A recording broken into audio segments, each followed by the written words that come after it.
good evening, and welcome to AccessTV! Good to see you all back. Thanks, viewers, for tuning in tonight. I am your host, Daniel Callan, and this is my guest host right here, Ashley Sachs. Welcome. Thanks for tuning in. If you were not able to tune in last week, feel free to check out our YouTube page.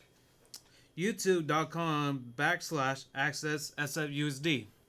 All of our shows will be on YouTube archived, so you can definitely check them out if you're not at home when they are aired.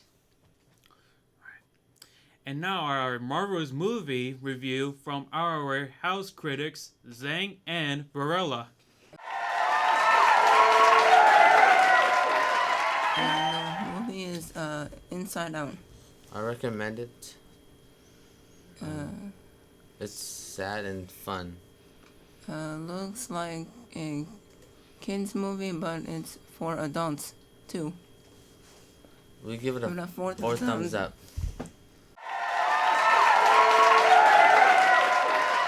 Thank you so much, Zhang and Varela, for that wonderful movie review. Well, thank you guys so much for your support. Alright, now we are excited to bring back our special guest here on our show today. Let's give a round of applause to Lily, Tiffany, and Allison. Thank you so much, guys, for coming back on our show. Thank you for having us. Yes.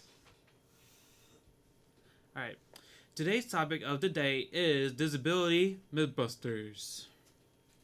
And there is a lot to talk about here. There are a lot of assumptions and a lot of things that people think about our population, about people with disabilities that are just not true. And so we just thought it would be really important to bring our guests in here live for you tonight to really discuss and to kind of break down some of those questions and some of that confusion that people tend to have, unfortunately. So myth number 1. People think we need help all the time.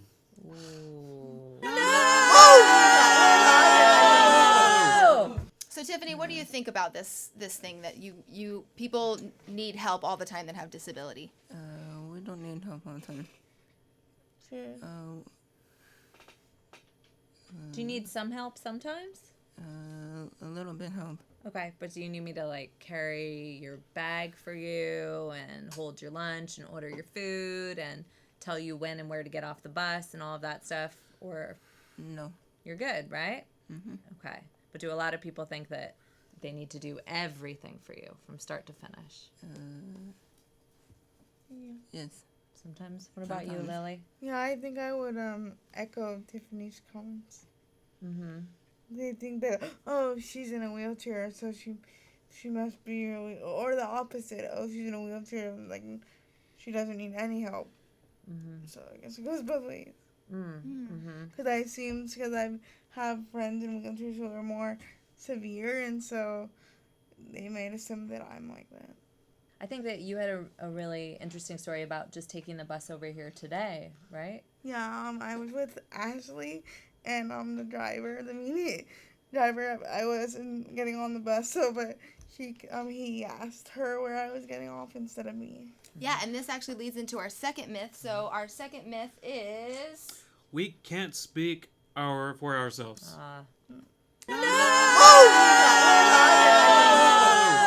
and that is definitely not true, right, Lily? Because instead of, me saying, oh, she needs to go here and this is where she needs to go, I didn't speak for you. I said, She actually said, you can ask me.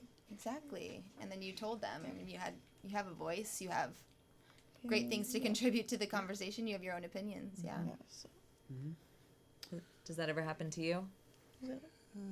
Sometimes. As a teacher of people with disabilities, I feel like that's one of the most common things that I run into in the community. Often, worksite supervisors or people that we order food from or whatever will look at me and say, oh, what does he want? Or, or can you have her do this? When I have the same kind of reaction that Ashley did. I said, well, why don't you talk to Lily or why don't you talk to Tiffany? So that's a common myth. All right. Myth number 3. All people with disabilities are sick or have a physical disability.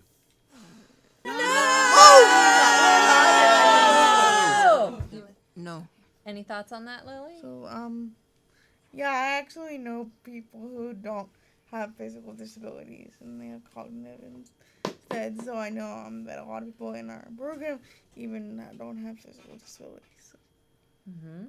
And vice versa, could be true. Somebody might Yeah. have a physical disability, but like they might not need as much support academically or with some of the tasks that somebody else might need. Yeah. Basically, everybody's different, right? Yes. What about you, Tiff? Some people have a big disability, some people have small. Yeah. And they shouldn't be judged by how they look. They should be treated like people. Myth number 4. We can't have boyfriends or girlfriends.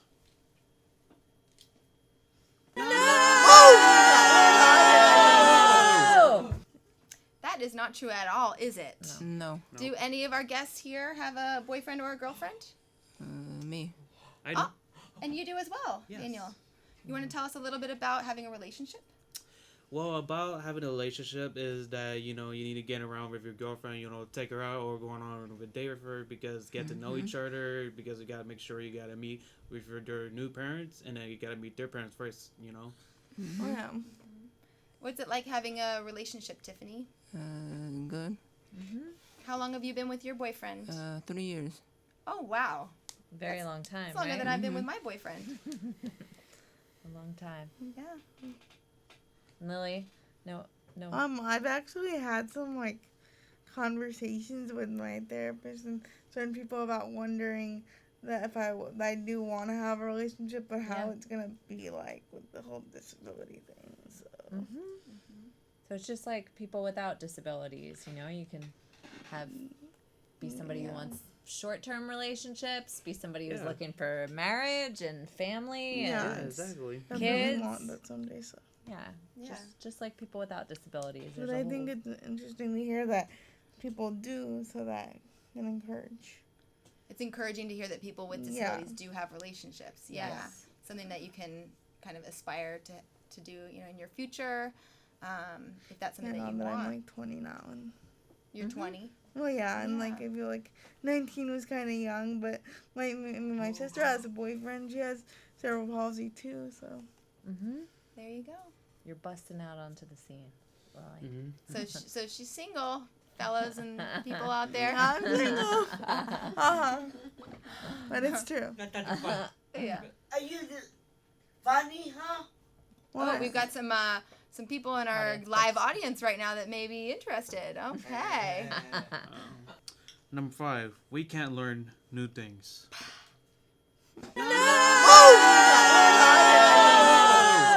What do you think about that Should one? We can. Of course you can. Of course you can, yes. Just slowly. Yeah, and slowly and in a different pace. I learned to take uni past last year from Access to where I go after school a lot. It's City Hall. So that's an example. Maybe I can't learn algebra as fast, but I can learn basic community skills. And Tiffany, you were just saying that sometimes you just need a little more time. Yeah. Repeated. Well, for me, I like to try new things a lot because according to my basics, I like to try new things a lot. I want to socialize more with people and, I want to do more art basics around, drawing more buses, buildings or San Francisco or anywhere, So you can learn anything. Yeah. Yeah, it's great. Myth number 6. People with disabilities can be left alone.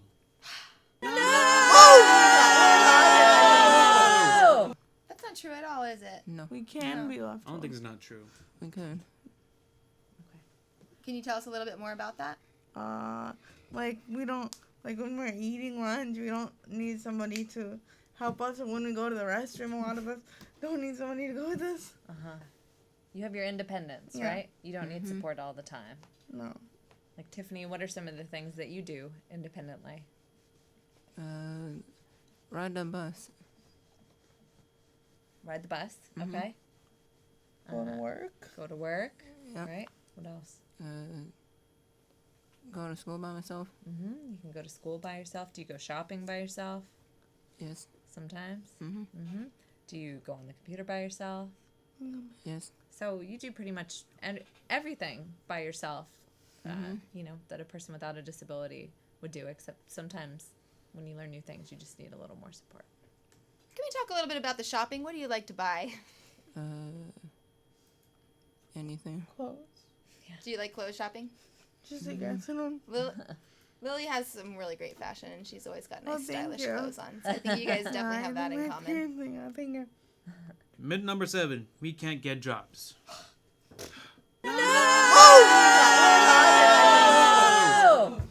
But we all have jobs. So one of the main things that all of our transition programs in general do is provide you jobs. Great internship. And Tiffany, I know last week you mentioned to our viewers that you have a job. Is there anything really special that you were awarded at your job? Employee of the month. Employee of the month! Wow, let's give Tiffany a round of applause. Employee of the month. That's awesome. But how did you get that though? How did you earn it? Yeah. Work hard. You worked hard? Help the customers. Mm-hmm. Don't be rude. Maybe showing some respect. Yeah. Yeah, these are tips for all employees. And be. Yes. Good education right there. That's awesome. That's a huge accomplishment. I have definitely never gotten Employee of the Month. Hopefully my boss is watching and they'll reconsider that. Maybe. Well, me, I've been in a lot of jobs around here because I used to work at UCSF. I've been working for Muni when I become first a MAC member since about 2 years ago. And in 2013, I used to work at the Academy of Sciences. I did my job great. And I used to work at the Public Utilities Commission when I was at Project Pool over the year. I get paid more of my income and my insurance, but you know, I'm coming up with it very well, you know.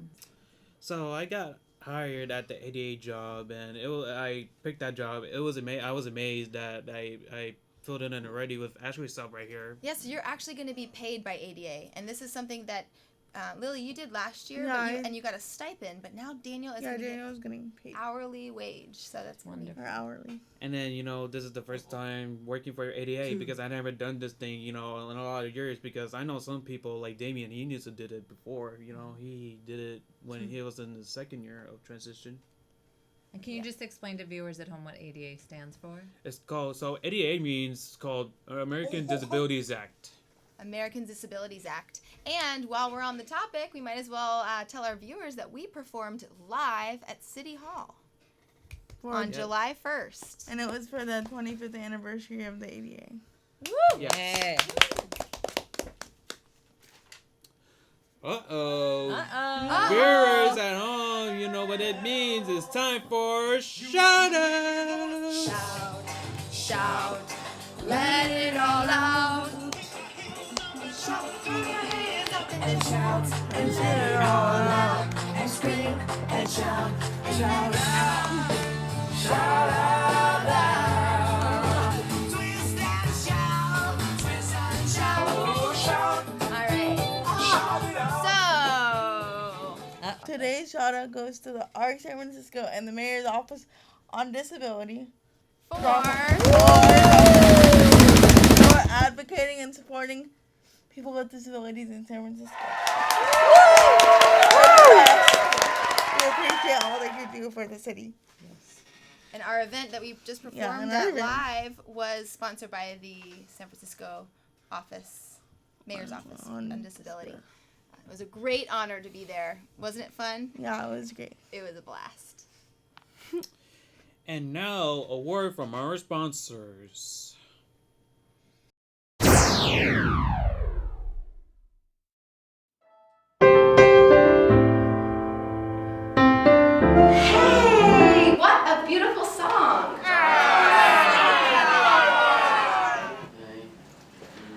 Hi, Thinky Brad, run away! Hi. Hi, what are you reading?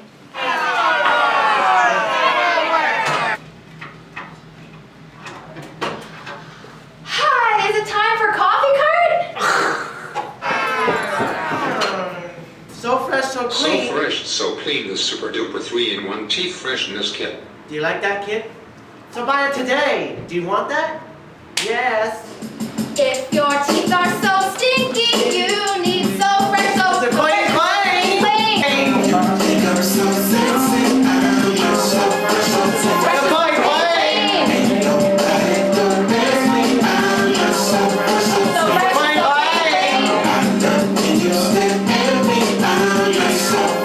So clean, clean.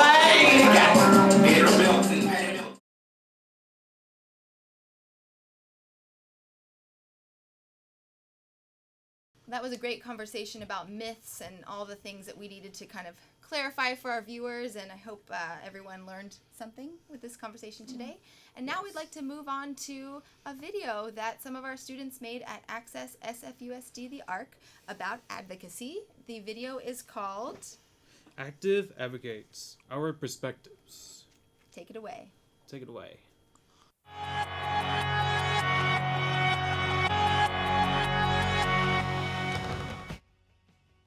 Self-determination to me is not letting my obstacles get in the way of my success and being able to be fearless and overcome my challenges.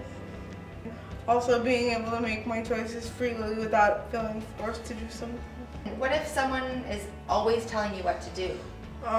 For me to be able to speak my mind and not just go along with them. How does it feel to have self-determination? It feels empowering because that means then that I'm in charge of my life. How does it make you feel to be a leader? It really feels good to be a leader. I'm involved in the SFMTA MAC meeting. It stands for Muni Accessibility Advisory Committee, as you can see here. And I'm also an intern at the California Academy of Sciences, which you can see by my badge and my uniform. And I spoke in both presentations at the Contemporary Jewish Museum, and I'm part of the Bay Area Arts Access Collective. I also talk about self-advocacy, anti-bullying, and what is transition, what is the difference between high school and transition, and other things. And who do you advocate for? I advocate for myself. I advocate for people with disabilities, 18 to 22. I also advocate for the LGBT community, as well as people of race and color, and different cultures as well. Great, and can you tell me a little bit about being a student mentor? A student mentor, yes. Well, my job is to make sure everyone is doing the same thing as I am, but without demanding, but showing much more kinder and more respectful way. And like I can also bring people smiling and like make sure they're engaged in the activities. Do you know what your disability is? Yes, my disability is high functioning autism. And why is it important for you to know about your disability? So it helps me relate to other people. How I relate to other people, how other people can know how to deal with me and how to like help me with my work if I don't understand or if I'm frustrated. Has there ever been a situation where you needed to tell someone you didn't know that you actually had a disability? Yes, when I was coming home from my friend's house and a police officer pulled me over because there was a small robbery up near where I lived, and I was big and tall, and that made me a possible suspect. And so what did you do? The police officer calmly told me to sit on the curb, and I did, and I said, "My name is Sam, here's where I live, I have autism, I'm 18, then he let me go. Before I wasn't comfortable talking about my disability. The people at my old school made me feel like it was something to be ashamed of. But now people understand me. People don't try to get me to do near-typical things. I look forward to coming to school instead of dreading it. I'm independent. I can ride the bus by myself. I have friends that look out for me. I know people all over the city, and it's just a great feeling. I haven't felt that way since I was in a really good program in elementary school. And do you consider yourself an advocate? Yes. Why? Because I can talk about my disability, and I think people kind of look to me as an example now, instead of looking down on me. I am Christopher. I am good at public transportation, listening, and being friendly. I have a speech impairment, but that doesn't define me. I am Christopher. I am Louis. I am good at talking to people, giving good ideas, and coloring. I have a challenge, but that doesn't define me. I am Louis. I am Eduardo. I am good at baseball and basketball. I have a disability, but that doesn't define me. I'm Eduardo. I am Brian. I'm good at drawing, comedy, and unit expert. I have autism, but it doesn't define me. I am Brian. I am Casey. I am good at serving coffee. I have a disability, but doesn't define me. I am Casey. I am Tommy. I am good at being a cashier and cheering people. I have autism, but that doesn't define me. I am Tommy. I am good at handling. I am good at taking public time machine and walking dog. I have a disability, but that doesn't define me. I am Jayana. I'm Benji. I'm good at illustration, helping people, and being a leader. I have Prader syndrome, but that doesn't define me. I'm Benji. I am Brandon. I am good at basketball, traveling, independent, and time management. I have a disability, but that doesn't define me. I am Brandon. If you want to be a self-advocate, you gotta be smart, be active, stay cool, take risk, try not to be shy, don't give up on yourself, be in charge on your own selves.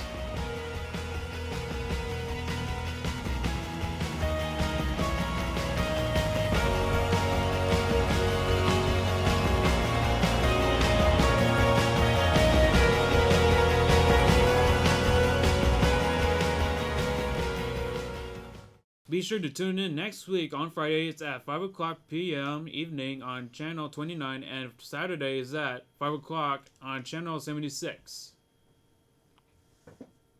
And we'd like to leave you off with a wonderful music video made again by the students at Access SFUSD, The Arc, and Thurgood Marshall. This video is called Mega Upload!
thanks to our tech team for all their assistance.